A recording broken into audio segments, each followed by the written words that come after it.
$40,000 sounds like a massive sum of money, an insurmountable mountain of cash to the average person. But when you are forced to watch it disappear under 12 tons of pulverized clay, dirt, and gravel, it suddenly looks incredibly small.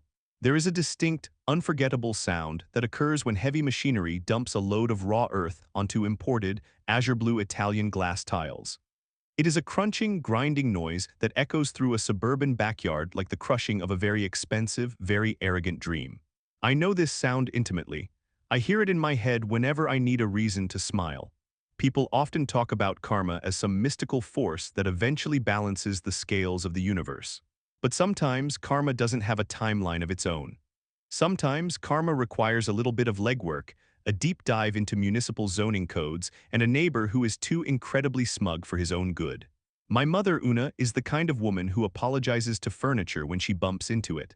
She has lived in our modest, single-story house for 32 years. Since my father passed away, her entire world has shrunk to the borders of her property line. Her sanctuary is the backyard, a chaotic but beautiful jungle of heirloom tomatoes, climbing hydrangeas and overgrown fern bushes. At the very back of this garden sits an old wooden shed. My father built it by hand the year I was born. It is weathered, painted a fading sage green, and smells permanently of dried cedar, potting soil, and ancient motor oil. It doesn't look like much, but to Una it is a monument. For decades we lived in absolute peace. Then Langdon bought the house next door. Langdon was a man who did not merely move into a neighborhood, he occupied it. He drove a pristine, oversized luxury truck that had never seen a speck of mud, wore tight golf polos on Tuesday afternoons, and possessed the kind of booming, authoritative voice usually reserved for disgruntled homeowners association presidents. The problem was we didn't live in a homeowners association. We lived in a quiet, older suburb where people minded their own business. Langdon, however, viewed our aging property as a personal insult to his property values. He started with passive-aggressive glares over the chain-link fence. Then came the loud, pointed conversations on his patio about how some people let their yards look like junkyards. Una would just lower her head, pull her gardening hat down further, and weed her carrots in silence. I told her to ignore him. I told her guys like Langdon thrive on an audience. But ignoring him wasn't enough for a man who needed total submission. One humid Tuesday morning, a white pickup truck with the city seal stamped on the door pulled into our driveway. A man in a high-visibility vest and a clipboard stepped out, looking incredibly bored. He was a municipal code enforcement officer. Una was shaking so badly, she spilled her chamomile tea on the porch steps as the officer approached. He asked to inspect the structure in the backyard. Someone had filed a formal complaint, citing an illegal, unpermitted, and hazardous auxiliary structure that violated property setback lines. I didn't have to guess who filed it. I could see Langdon standing on his back deck, sipping from a Yeti tumbler, wearing a pair of reflective aviator sunglasses. He wasn't even trying to hide. He was watching the show. I guided the officer to the back. I unlocked the heavy, rusted padlock. The officer poked around, measured the distance from the shed to the property line, checked a thick folder of files he had brought with him, and sighed. He explained that while the current city codes require a 10-foot setback for a structure of this size, the shed was built 30 years ago. It was fully permitted at the time.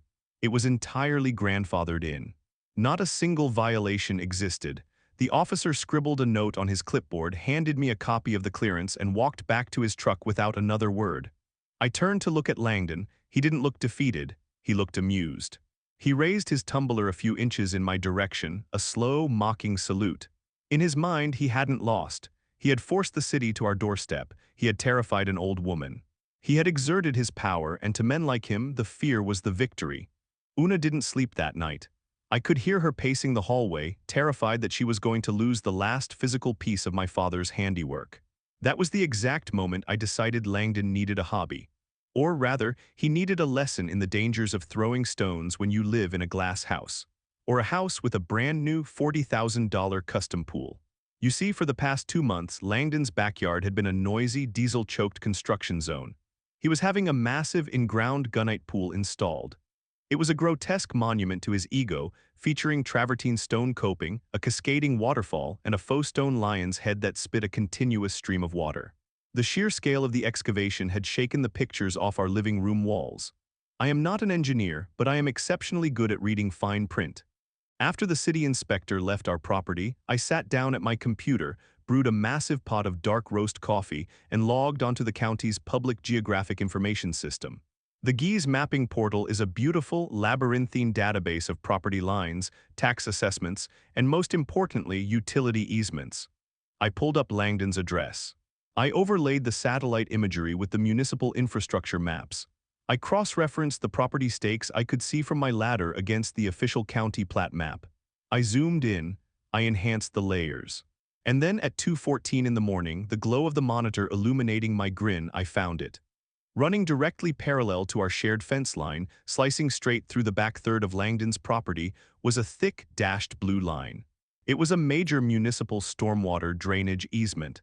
It housed a 72-inch concrete pipe that handled the runoff for the entire subdivision. I pulled up the city zoning ordinances. The law was brutally clear, written in dense, unforgiving legal jargon. No permanent structure, including but not limited to concrete foundations, retaining walls, or in-ground swimming pools, could be constructed within 15 feet of the easement's centerline. The city required absolute, unobstructed access to the ground above the pipe in case of a collapse or necessary excavation. Langdon's pool wasn't just close to the easement. The deep end, the travertine deck, and the ridiculous spitting lion were sitting directly on top of it. How did this happen? It was simple arrogance. Langdon had likely pushed a shady contractor to bypass the final municipal survey to get the project done before the summer heat peaked. He figured it was his land, so he could dig wherever he pleased. I didn't just file a complaint. I built a prosecution. I took high-resolution photographs from my roof, clearly showing the pool's location relative to the property pins. I downloaded the county plat maps, highlighting the easement in bright red. I attached PDFs of the specific municipal code violations, complete with subsection numbers. I bundled it all into a meticulously polite, clinically detached email and sent it to the Director of Public Works, the head of zoning and permits, and the Regional Water Management Authority. Then I waited. I didn't tell Una. I just helped her water her hydrangeas and listened to the splashing of Langdon's waterfall through the fence. 2 weeks later, the municipal cavalry arrived. It wasn't just a board code enforcer this time. 3 white trucks pulled up to Langdon's curb. 4 men in hard hats carrying survey equipment on heavy yellow tripods marched up his driveway. From my kitchen window, I watched the entire beautiful disaster unfold. They set up their lasers. They measured the property pins. They spray-painted bright orange lines across Langdon's pristine, freshly laid sod. And then the lead engineer walked up to Langdon's front door and handed him a clipboard. Langdon came out in his bathrobe, his face flushed. The smugness was entirely gone, replaced by a frantic, sputtering rage. He waved his arms. He pointed at the pool. He pointed at his house. He pulled out his phone and started screaming at someone, presumably the contractor who was currently ignoring his calls. The engineers remained stoic. They didn't care about his luxury truck or his country club voice. They cared about the 72-inch pipe beneath his travertine. Before they left, the lead engineer zip-tied a massive, neon-red stop work/notice of demolition placard to Langdon's side gate. I learned later, through the neighborhood grapevine, the brutal reality of Langdon's situation. The city gave him an ultimatum: remove the structure from the easement within 30 days, or the city would hire a contractor to do it and place a lien on his house for the cost. Here is a fun fact about an in-ground, steel-reinforced gunite pool: you cannot move it. You cannot pick it up and slide it over 15 feet. It is a permanent concrete bunker. The only way to remove it from an easement is to destroy it. Furthermore, you cannot simply leave a massive, empty concrete hole in the ground, as it becomes a hazard and will eventually float out of the earth like a boat when the groundwater rises.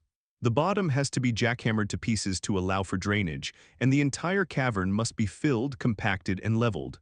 For a week, Langdon's backyard was a ghost town. The waterfall was shut off. The lion sat dry and pathetic. Then the heavy machinery returned. I sat on my back porch with Una. I had finally told her what I did. She didn't say much, but she made us a fresh pot of coffee, and we sat in the morning sun watching the show. An excavator with a hydraulic breaker attachment rolled onto Langdon's manicured lawn, tearing deep, muddy tracks into the grass. The noise was deafening. The rhythmic, percussive pounding of the jackhammer shattering the azure blue glass tiles and the thick concrete shell shook the ground. Langdon stood on his deck entirely silent, his arms crossed tightly over his chest. He wasn't wearing his aviators. He just watched, his face a pale mask of profound regret as the machine violently dismantled his $40,000 status symbol. Next came the dump trucks. One after another, they backed into his yard, their hydraulic beds rising to the sky. They didn't fill the hole with anything nice. They used cheap, rocky, pulverized fill dirt, tons of it. A cascade of brown earth swallowed the shattered travertine, buried the deep end, and completely submerged the stone lion. The grinding of the dirt against the broken concrete was the sweetest sound I had ever heard. By the end of the day, Langdon's backyard was nothing but a massive, uneven patch of barren, packed brown dirt. It looked like a fresh landfill. He lost everything. The cost of the pool installation, the cost of the demolition, the cost of the fill dirt, and whatever exorbitant legal fees he probably paid trying to fight the city. All of it gone, buried beneath the earth. Now every single morning, Langdon steps out onto his back deck. He holds his coffee cup and he looks out over his property. He doesn't see a sparkling blue oasis. He sees a massive, ugly scar of dirt. And right past that patch of dirt, towering proudly over the chain-link fence, is my father's old, weathered, perfectly legal sage green shed. We don't hear much from Langdon anymore. He doesn't complain about the weeds. He doesn't make passive-aggressive comments about property values. He just drinks his coffee, stares at the dirt, and goes back inside. Una sleeps wonderfully now. In fact, she's decided to plant a new row of sunflowers right along the fence line. They're going to be tall, bright, and impossible to ignore. Sometimes the most satisfying victories don't require you to raise your voice. They just require you to read the rulebook a little closer than the person trying to use it against you. Arrogance is a loud, flashy thing, but quiet observation is a weapon that never misses its mark. If there's a lesson to be found in the dirt of Langdon's ruined yard, it's this. Before you try to tear down someone else's piece, make absolutely sure your own foundations are secure. If you enjoyed this story of malicious compliance and well-deserved karma, do me a favor and hit that subscribe button. Leave a comment below telling me about a time you watched arrogance backfire spectacularly. I read every single one, and your stories might just inspire the next video. Until next time, keep your side of the fence clean and always double-check your property lines.